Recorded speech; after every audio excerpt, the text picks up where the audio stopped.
Look, we get it. You probably hate Amazon by now. So in today's episode, we are going to be sharing our experience selling high-paying affiliate offers and how the tactics differ from selling products on Amazon. In this episode, we are going to be breaking down the tactics that we use, how they work, and how you can use them on your site. So let's get started.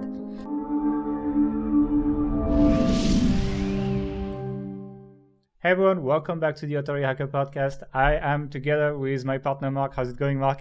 As always, great. So today you sound like you don't sound great at all. Very it's like genuine in that confinement week 26. You know, It's just like I mean, hopefully you come out tomorrow here, but let's see.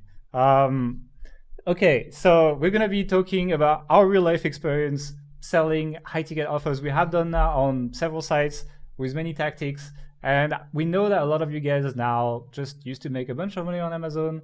Amazon cut the rates massively, especially in some categories where you went down to literally 1%, and you're going to try these things. But the problem is the rules are just not the same. Not only the rules of promoting as an affiliate, but the rules of selling to people are also not the same. You're not just going to do 26 roundup reviews, and that's how you're going to sell high ticket offers. That is not how it works. Actually, you probably do different types of content, and we'll talk about all of that in a minute in a podcast. But before I do that, I will talk to you about subscribing to the channel. Below, there is a subscribe button. There is a like button that we'd like you to click if you can. That really helps us reach more people with the podcast, which we're trying to grow on YouTube.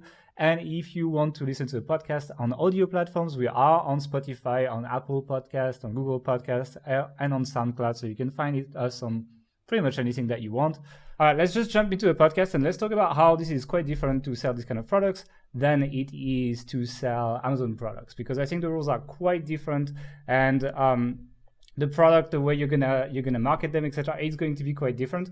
One of the main differences with that is that you are going to have to warm people. You're gonna have to qualify them as well. So maybe you get like 1,000 people go on your blog post, but only 100 are potential buyers, and so you don't really want to bother the other 900 people. It's just gonna make your site spammy, because these products, you know, when you send traffic to Amazon, you get crazy conversion rates. You get up to like 10% conversion rate, etc. These products, it's not going to be the case. Very often you get less than 1% conversion rate from the traffic that you send.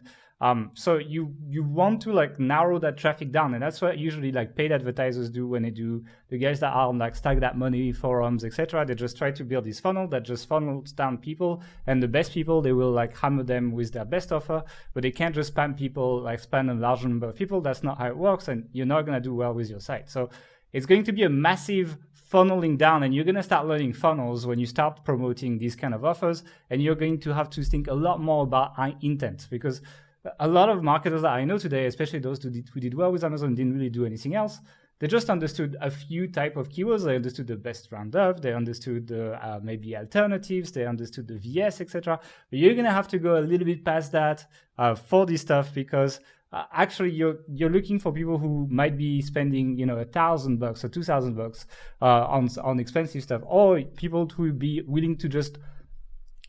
Sometimes the products that will pay high commissions will just cost more money than if you buy on Amazon or something. So you need to pre-sell these people essentially. So you need to you need to really find who they are. Anything you want to say? Yeah, it's also a fact that the competition for these higher paying offers for like their review keywords or even some of the roundups is much, much higher, because there's potentially a lot of money. If you're ranking number one for a $2,000 product review that pays 50% commission, you know, there's a lot of competition for something like that. But even for not so expensive products, actually, I think I will actually correct myself here, because I'm remembering like a review, a ClickBank product review. The product costed $67, I think. It was an ebook. And because the conversion, like, they did really well, and we ranked for the review thing, it's like we were making around $700 a day, $700 to $800 a day. Even though these are not like expensive products, but we had 75% commission, and that's why we were making so much money. Well, I mean, to be fair with that one, there was also, I think, a couple of upsells, so total cart value could be up to about $200 or so with that, if I remember correctly. But the core product was 67. But yeah, I mean, you know, making the potential to make $100, $150 in affiliate commissions off of one sale. I mean, how expensive would a product have to be on Amazon before you're making that? You know, like pretty, you know, at the high-end television or something. So you really need to like choose your traffic, and you need to weed out the people that wouldn't buy, otherwise your site's gonna look really spammy. And you're like, if you like, you can build a site and have like links everywhere for like expensive products or products that have high commission rates. But what's gonna happen is your site's gonna look so shit that nobody's ever gonna link to it, and so like you will never have a growth. Yeah, you will never have growth. And you see some of these sites, especially in the IM space, a lot of people do that. They would link to like the shitty JVZoo or whatever because it pays 50% or 75% or whatever. But nobody reads this site, nobody cares. It's just like you get there by mistake, and some people buy, and that's how they make their money, you know? And so we don't recommend that you go that way. You need to be a little bit smart on how you're going to promote that, so you can have a site that maintains a certain standard that is good enough for like someone that would review it and would want to link to it, while at the same time being able to take the uplift of these very high paying offers. And so that's what we're going to be talking about in these next 8 tactics. Anything you want to say about the way it's different? Yes, there are 9 tactics we're going to talk about, not 8. But there's 8 plus 1 bonus. Yes. So we're both right. All right.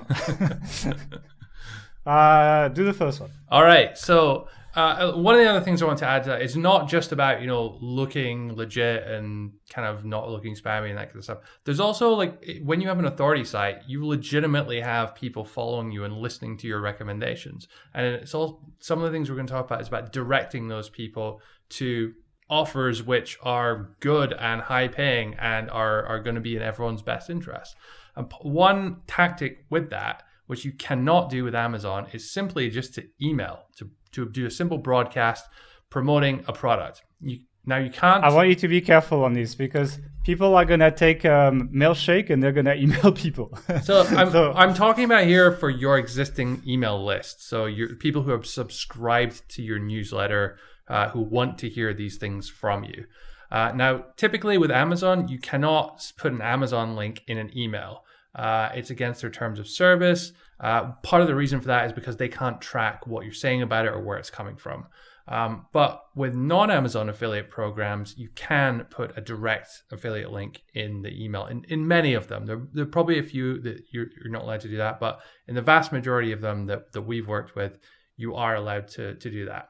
By the way, they say you don't. Yeah. By the way, with Amazon, you can get around this slightly by like linking to a landing page and having a link there, but you're bleeding traffic. You lose so much way. traffic. Yeah, though. It's really not worth it. So the idea here, I mean, at its base level, is simply broadcast an offer to your list. Now, once you've done that a number of times with a number of different offers, you'll start to identify those which, if you're tracking correctly, those which convert well. So it's always good to put like a tracking ID. Most affiliate programs let you create these on the link that you put in the email. And then you can see what actually results in sales in most affiliate platforms. So once you've done that a number of times, you can then pick your best converting offers or the best offers that work with your list. And then you can chain those together in a sequence mixed in with some value emails. And you can make that or incorporate that in your onboarding sequence. So new people who are subscribing to your list, they're getting, high value emails, your best content, your best info product, your best info content, your best blog posts, things like that. But then also they're automatically getting these offers. So it can really ramp up the value of a subscriber if you do that correctly. I really think a lot of people that listen to this and maybe have followed, like even people who follow the courses, etc. Like a lot of people just never build an email list because they've never experienced that thing where you like send an email, you go out for a walk or like to meet your friends. Not these days, but you go out and do something. You go do your grocery shopping. That's pretty much the only thing you do these days. And you come back and you've made like a few $1,000s. And once you get that, then it changes your perception of the whole thing. And it's like you can just write one email, even if you don't have like an amazing relationship with your list, by the way, like because we've done that with lists that like honestly, there was not a really strong relationship. Still, still good money. So you can absolutely do that, and you can make good money. And it's basically your broadcast list, which is the regular emails that you write yourself. It becomes a testing ground for your autoresponder. So all your new leads will see the stuff that worked the best as a broadcast, so that as you keep doing that, the lead value increases. So maybe initially you're making $1 per email, but then eventually you have like 20 emails, maybe like 8-hour value and like 12 hour commercial. And then your lead value, whenever someone opts in on your site, maybe on an opt-in pop-up, on a lead magnet or something like this, will be like, $5, $6, $7. And that's the point where content sites can start affording paid ads as well.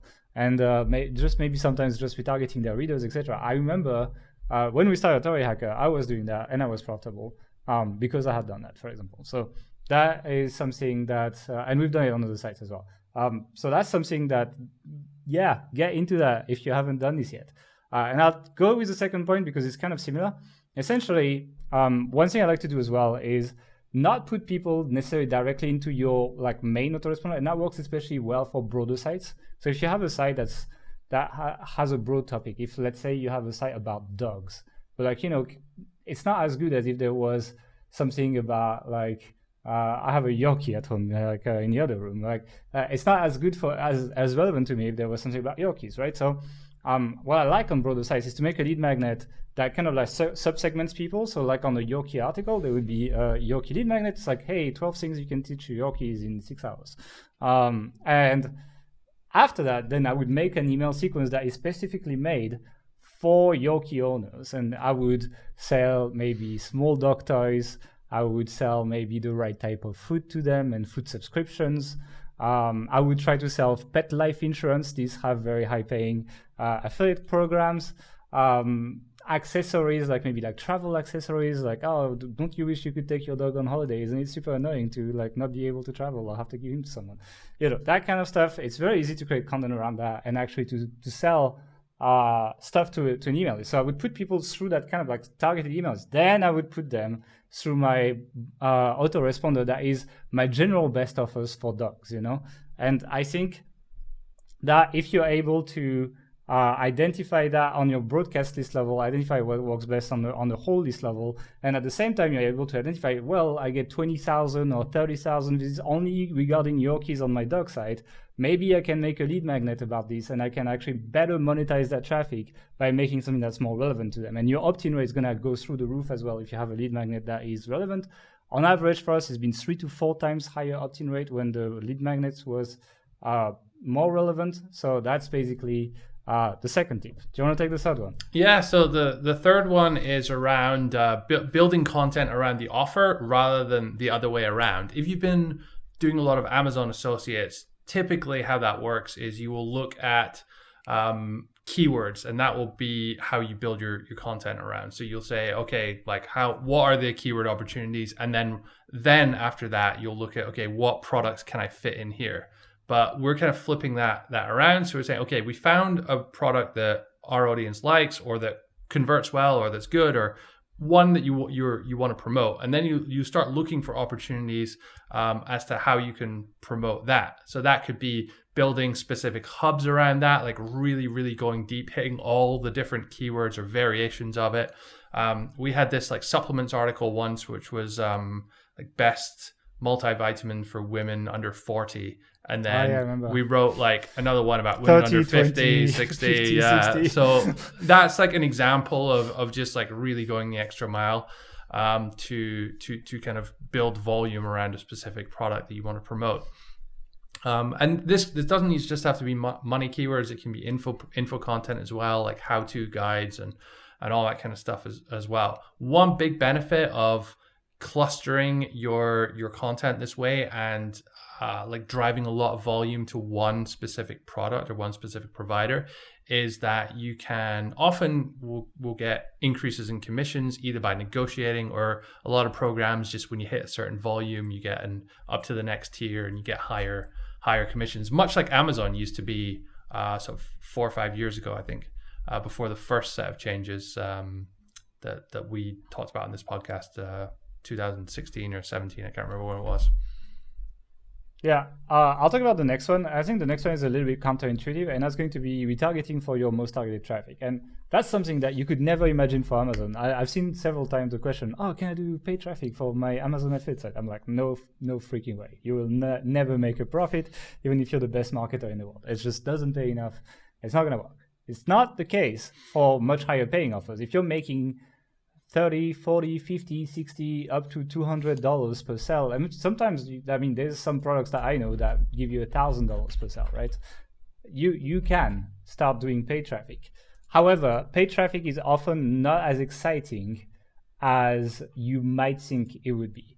The role of paid traffic in this case, and mostly we're going to be doing retargeting, is to increase your volume of sales so that you can negotiate higher commissions more than generating a lot of profit for your business. Because even if it works, you're buying that traffic, so you're paying for sales. So let's say you make $50, it's quite likely you'll pay like $35 for a sale or $40 for a sale, even on a pretty successful campaign. So you're only making $10 per sale, which means that you need to make 4 times more sales than your organic traffic to make the same level of profit. So it's not going to be mind-boggling money unless you manage to like scale it with lookalike audiences, etc. But if you want to do that, then you will need to have the vendor put your conversion pixel on their thank you page, which doesn't happen very often. It kind of depends. Actually, so this is something which is becoming more and more common now. Our e-commerce provider, our shopping cart, ThriveCart, has this technology built in. So affiliates can put tracking code, tracking pixels into their affiliate account, and it will only fire when someone they've referred is going through the funnel. So it's something which is becoming more and more common now. Back in the day, you used to have to sort of convince them to put your pixel on there, and they would never do it because you could just retarget all their audience, and there's all sorts of issues with that. But it's doable. We might have done that 1 or 2 times. Yeah. But one thing that I want to say as well is that people believe that you can't retarget direct on affiliate links. You absolutely can most of the time. Like, don't do that on an Amazon link, but like you can. I've done direct traffic to the offer, so people didn't come back to our site to a landing page. Like the way like cleaner marketers will tell you to do is like, oh, make a landing page, people land on your site, then people go to the offer. The truth is, every time you add a step, you're losing half the people. So it's much better to send people directly to the page. What is the best is to actually convince the company to make a co-branding page. So there's like your logo, because the ad is going to come from your Facebook page. So there's going to be like your company name on the ad. And so it's kind of weird if there's like your company name and they land on another website. It's a much smoother transition if people land on the page where there's both logos, and it's like this exclusive discount for the readers of Authority Hacker, and then you just get a better price. Maybe you get some scarcity added to that, and then you get retargeted when you hit the sales page by them. That's usually the best way that this works. And just be really careful with the type of product you're promoting here, because Facebook will not let you retarget supplements. Porn. Like there's a lot of make gambling, money online stuff, porn, make money online, anything dodgy basically. Diets, dating is going to be complicated. Anything else? Doable. And I did it not that long ago. It works, and you can retarget direct to sales page. Yeah, often they don't like you. They'll identify if it's an affiliate link, and they don't like you promoting affiliate links on ads. So this is a whole different world. There's people who do like crazy cloaking and stuff, but we're not going to get into that here. There's a much cleaner way to do that, is that you ask the company that all the sales that come from that co-branded page are just attributed to you, and there's no affiliate tracking ID on your URLs, and then you can just run ads like anyone else, and they increases conversions as well when you do that, because it has your logo on the sales page. It's more trust. It's better. So my recommendation with this is actually to start with really tiny campaigns. It's pretty hard to make it profitable initially, especially if you've never done Facebook ads. So don't spend a lot of money. I would recommend $5 a day type campaigns, and don't retarget your whole site. Don't build an audience that's like everyone that went on my site in the last 180 days. No, don't do that. It's not going to work. What you need to do, you need to start small, because you only have $5 a day. So what I would do is I would pick my pages that are the most relevant. So maybe let's take the Yorkie thing, and I'm selling Yorkie life insurance, because that is an offer where I could definitely be profitable on retargeting. So I would only retarget the people that have been on my Yorkie pages on my site, only on that section, and only for the past 7 days to start with, because they're the warmest. They just look for Yorkie stuff right now. If I retarget them 180 days from now, there's like 10% chance their dog is dead. It's like it's not gonna work. And so, and also they just like don't care that much. Maybe they Google Yorkie stuff because they're taking care of the Yorkie for a friend or something like that. Whatever. It's like there is a lot of reasons why people would not belong to the audience anymore. So start with like short-term audiences, 7-14 days, and start with the most targeted pages, and see if your budget is being spent. If it's spent, if you're spending these $5 a day, then feel free to reduce the audience, make it smaller, so like you pick your even most targeted pages.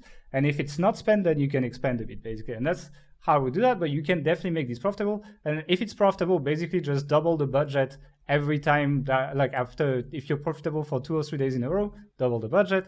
If you're profitable again, double the budget, etc. And then maybe expand the targeting as well. Whoops, that's the microphone. Go ahead. All right, the next one is the infomercial type blog post. So this is where you're writing a blog post that promotes a product heavily, but it's not a review, it's not a roundup. It often takes the form of a case study. You're injecting your own personal experience. Good example of this is authorityhacker.com/formatting, where Gail wrote an article about how he increased traffic and conversion engagement to a page by doing a bunch of formatting, basically using Thrive Architect. This was written, I think, 3-4 years ago. A long time ago, Yeah. But you can go check that out. And that article generated quite a lot of sales for Thrive Architect back in the day. Because it's a good story. It's showing, personal experience, and it's directing people who may be interested in a product, i.e. someone on Authority Hacker, to kind of focus their attention, learn how someone else uses it, and then see the benefit that they can get from using it as well. And then at the end of that post, there's a very strong call to action. I think a few times in the middle, there's probably pop-ups and stuff like that. So there's one at the beginning. There's one in the intro. That's literally before the article. There's the product we use for this tutorial is Thrive Content Builder. Click here to buy it. And it's some people never read the article and just click. And then there's throughout the tutorial as plain text links. And there's a massive button at the end, just get it. And that's how, this article generated, I'm not going to say exactly, but 5-figure, and the first number is not a one, And we've done that in other niches as well. It worked the same way. It works really well. I want to also say there's something interesting there about putting the affiliate link on. I think it's the 10th word is the affiliate link, and you reveal the tool we use to do this straight away.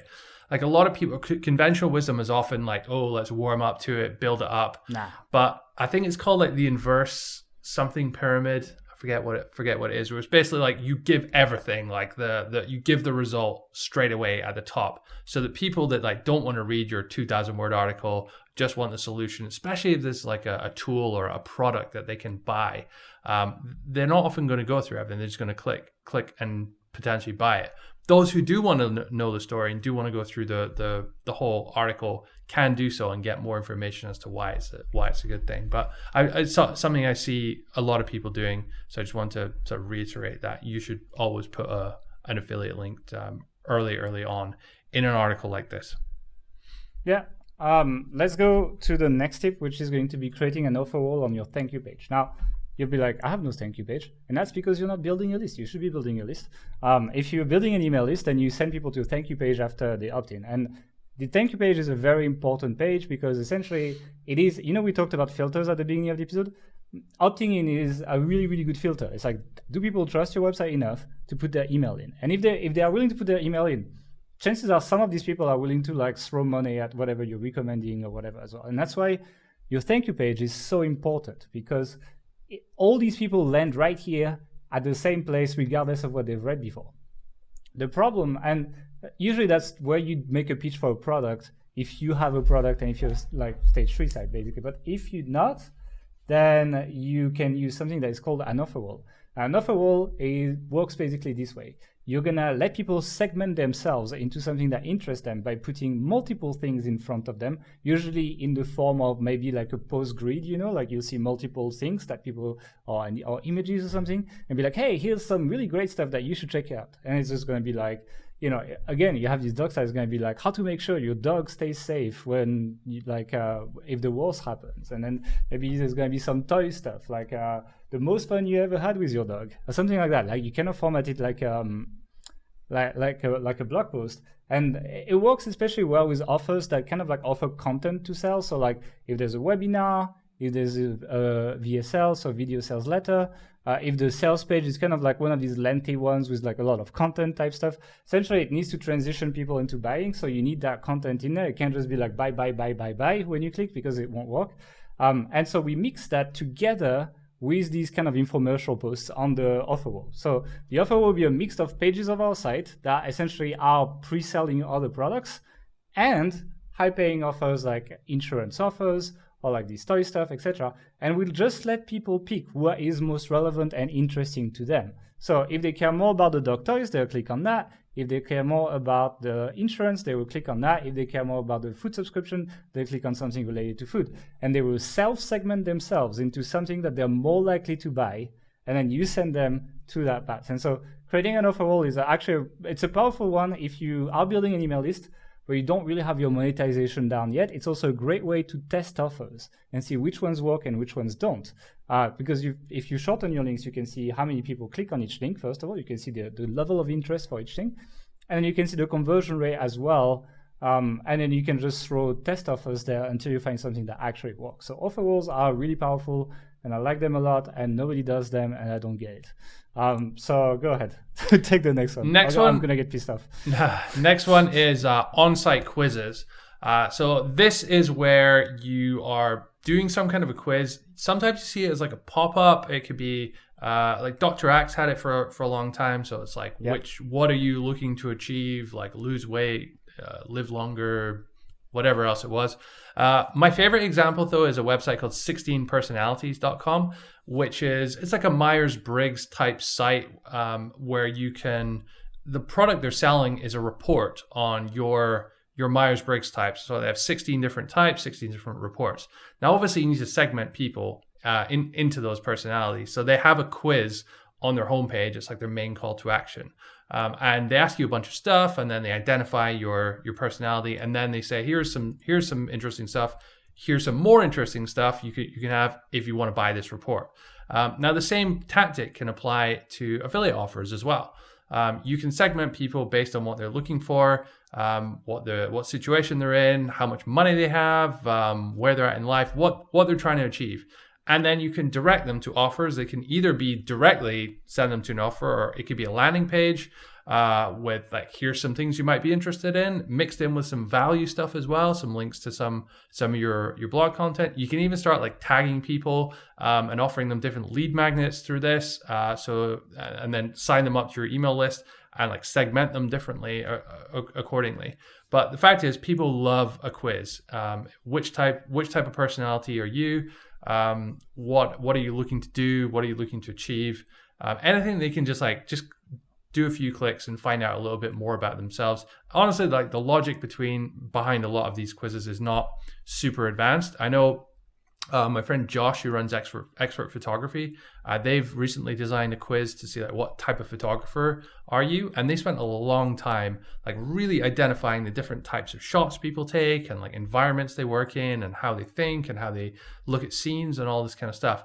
And there was some like real like good logic, but behind that, it doesn't have to be as crazy as that. It can just be a simple thing as, breaking your audience down into like 4 categories and like trying to understand how people will fit into each one, and then asking a few questions how to do that. So yeah, think of quizzes as a great way to direct visitors towards much more targeted affiliate offers. And also, most quiz platforms these days allow you to put put people in different audiences for retargeting. So you can really identify what people liked. And that's one of these cases where you want to run these tiny retargeting campaigns following people, because they went on your site. They took the time to answer all these crazy questions, so they care a lot about the topic, and you know exactly what they landed on. And so they told you what is the most relevant offer for them. These are the people that you can spend money on and make a profit from paid traffic on affiliate. It's going to be a tiny audience. And if it's too small, it's not going to work. So you need a decent volume to your page too. So you probably want to rank it for a big keyword, or you want to put the same quiz on multiple pages. Like, for example, again, I'm going to take my example. I would make a Yorkie quiz and I would put it on all my pages about Yorkie, so that I would get more people take the quiz, I would get more results, I would get bigger audiences, and then I can launch my retargeting. So it works pretty well. And you can put a really clear call to action to people. They are invested once they have answered questions. You can even do the old sales tricks, like they make people say yes before they sell something to them. Like you can do the same in the quiz. You can make very obvious questions where people say yes 3 times. And it's like, hey, do you also want this product? And it's like another yes or something. Like there's a lot of tricks that you can use, like sales tricks and like copywriting tricks, etc. So you can do pretty cool stuff, but you will need to scratch your head a little bit and put it together. And one thing that you don't need to scratch your head too much about is the next tactic, which is using exit pop-ups. I have mentioned it in the best affiliate tricks because it's really one of the best. However, don't use it on every single page on your site. I think that's a bit of a waste, and that's really not in the idea of targeting people. Essentially, what you're going to do is you're going to have an exit pop-up that pops on very relevant pages for the product, and is going to usually offer a discount. Usually that's how it works. Let's say, so I do that a lot. When we do single reviews, I tend to put the full price of the full normal price of the product. And then if we have a discount, I don't show it on the page. I show it on the exit pop-up, and I just like frame it as something a little bit time limited, and that works better. If you have a co-branded page, it works really well as well. And then you just say, get the offer, people click, they land on the offer page, and they hopefully buy the product. We had some of our highest TPCs using that tactic, but it's something that I use, for example, on a single review. It's like a lot of people struggle making money from single reviews. They don't do it as well as they would with roundup reviews, for example. Pop-ups are your solution, because what is going to happen is that so many more people are going to click on your call to action than would maybe on a button on the page. Just because it's a pop-up, it's going to appear anywhere where people stop on the page, it's going to appear in front of them, it's going to stop them, and they're going to have to choose close the pop-up or click the button. And so you will make a lot more money if you actually put your exit pop-up on single reviews, for example. These are how-to as well. So for example, this satohihacker.com/formatting, I can put an exit pop-up on it, and then promote Strive Architect on this. I will probably make good money from that. So pick the articles and pick something that really is close to the product. Don't put that on a random niche post. You will not make money, and you will piss people off. Just to add to that as well, is what really helps the conversion in that is, as Gail said, having some kind of discount or special offer there.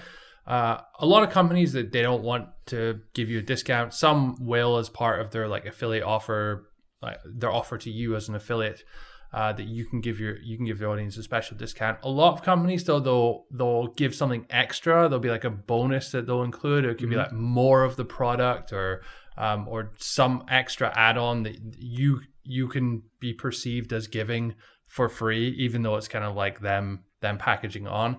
And indeed, some affiliate platforms for some products tend to be more info products, will allow you to automatically deliver a bonus whenever someone purchases that product. So if you have a guide or some kind of course or an ebook or something, you can make one. Yeah, you can make one if it's a really good offer for you. You can automatically, so if you have this tech set up, you can automatically deliver that whenever someone purchases the product which you're trying to promote as an affiliate. So that's a way to stack the value proposition significantly, and that will work really well on an exit intent pop-up. Yeah. And the bonus tactic, I guess, since we're doing 8+1, is going to be tagging people of interest on your broadcast email. So let me explain. Basically, if you are creating info content, which you probably will at least for link building purposes, like you'll do some of this, you're going to email that to people. And I'm going to take an Untitled Hacker example as well, because everyone knows the website. Let's say we make a new blog post on link building. And so I email it to the list. 80,000 people get the email, 25,000 open it, and 10,000 click. And what I tell ActiveCampaign or whatever email tool you're using, they pretty much all do it, is everyone that clicks on the link and or visits the page, because I have a tracking code on the website as well, please add that tag, blog post link building 2020. And then everyone that has that tag, I can create an automation that essentially pitches something related to link building to them only, not to the rest of my list. And what it does is, again, we're applying that segmentation here. We are making sure that people are interested in link building right now before we pitch them a link building product, because they have opened the email, they have clicked, they landed on the site. That is good enough for me to tell these people I can pitch them link building. They are interested in link building right now. And so I really like that, because it's a great way to pitch products to your email list without pissing people off. What you can do is you can do 2 or 3 emails. You don't have to just do one that follows up. You can do 2 or 3 following on people, and you can keep sending blog posts. And then people who don't click on anything, they just see blog posts landing in their email. It looks like you're just a guy giving value. And anyone that engages with anything, you can pitch them a related product, make money, and actually, because it's relevant, you will get much more engagement and high conversion rate. So I really like it. It's a little bit of email marketing wizardry, but it works really well. There's a more advanced version of that as well. If you're using ActiveCampaign, and I'm sure other platforms have similar things, but they have a feature called lead scoring. It's only available in like the higher tier packages, but rather than tagging people with a specific tag which you create, you can define a number of buckets. And it could be like, if we're doing an authority hacker, it might be, on-page SEO or link building or blogging or, I don't know, technical SEO, whatever. And then you can, for each action they take, which can be a click, it can be visiting a page, whatever else you define, it can add one to that contact's score for that category or for that criteria. And there may be certain posts that would be in like multiple of these scoring categories, so you can really quickly like build up a complex numbering system, and you can maybe only send specific automations or promos to people who have a link building lead score of more than 4 or something like that. So the possibilities are just mind-boggling when you really get into that. It's a little bit complicated. I wouldn't recommend doing something like that on day one, but just letting you guys know that is what you can potentially get to if you take this to the sort of nth degree. Yeah, okay. So that's basically all the tactics we wanted to share with you today. You can see it's quite different from Amazon, but if you want to enter this world of high-paying offers, yes, you can still do random reviews, etc. But honestly, you can't just do that if you want to make massive volumes, because a lot of these high-paying offers don't always have the largest search volume, like you would find like best ski shoes or something like that with Amazon.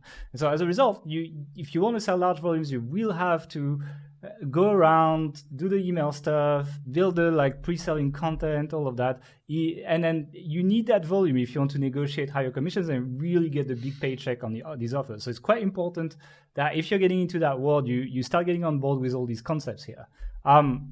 Anything else you want to say before we wrap it up, Mark?